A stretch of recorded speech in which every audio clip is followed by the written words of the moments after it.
Much work remains to be done to ensure that the EU-UK trade agreement really comes into effect on New Year's Eve. The agreement has almost 1,300 pages. Fortunately, not the 2,000 that were always rumored. Surprisingly few are devoted to the fish issue. There is no buffer, groaned an EU diplomat. He means the tight schedule for the trade deal with Great Britain. Over the weekend, the experts from the 27 EU governments will analyze 1,298 pages of treaty texts that the EU and the United Kingdom have negotiated. Pages full of complicated paragraphs and tables that are supposed to prevent a very hard break and the introduction of tariffs at the turn of the year. I read a few of them already. There's a version is online that was sent to the EU 27, but it's only 1,246 pages. There are 50 pages of additional agreements that were not included there, so there I'll have to wait until the full one is published on the proper website to analyze the full thing. At a meeting in Brussels on Monday, the EU ambassadors of the member states want to decide to initiate the approval process. Normally, the EU Council of Ministers would make the decision to put the agreement into effect, but due to Corona and the limited time, a meeting of the ministers in Brussels is no longer possible. Therefore, the governments should give their vote in the so-called written procedure. This requires the approval of all 27 member states, and some governments have to consult their parliament beforehand. Nevertheless, all approvals should be available on Tuesday, at least according to the plan. Then there were 2 days until New Year's Eve to sign the contract and publish it in the official journal of the EU. Joint signature ceremonies are difficult in times of Corona.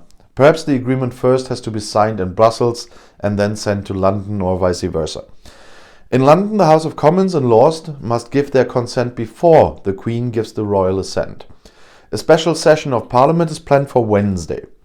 The seat of Parliament is considered safe as Prime Minister Boris Johnson has a solid majority there, and even the opposition Labour Party wants to vote for the treaty. However, the agreement would only come into effect temporarily on January 1st. The final ratification will take place later, after the European Parliament has considered it and given its approval. Or not, but I think they will do it.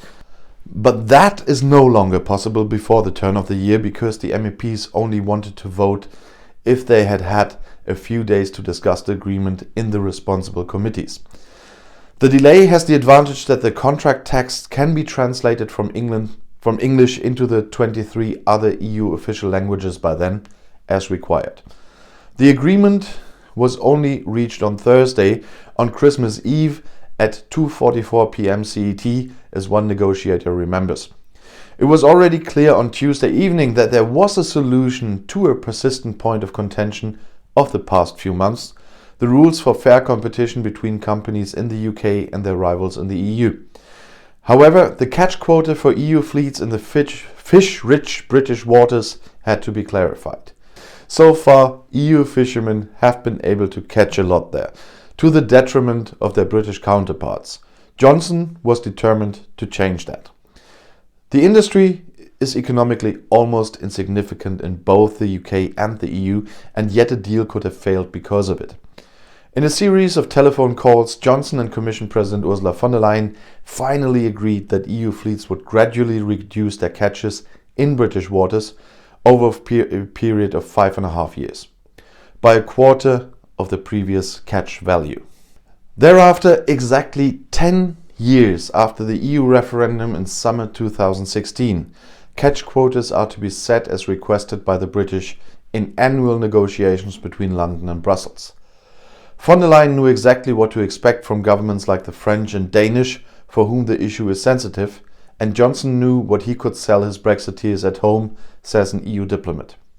An agreement could have been announced on Wednesday afternoon, but the negotiators decided to break this agreed 25% cut down to species.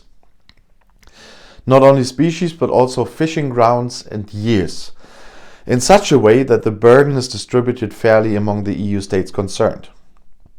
That could have been made up for in a few months, complains an insider.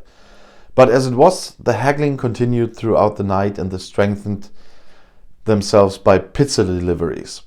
At some point, the British and EU negotiators realized that they were using different numbers as a basis. This lab also cost time.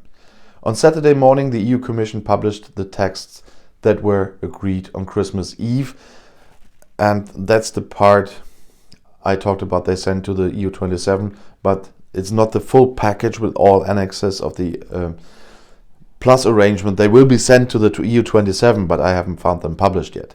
There are an impressive 1,246 pages in the Trade and Cooperation Agreement. That's what I found. Plus 52 more pages for accompanying agreements. Those are the ones I haven't found yet.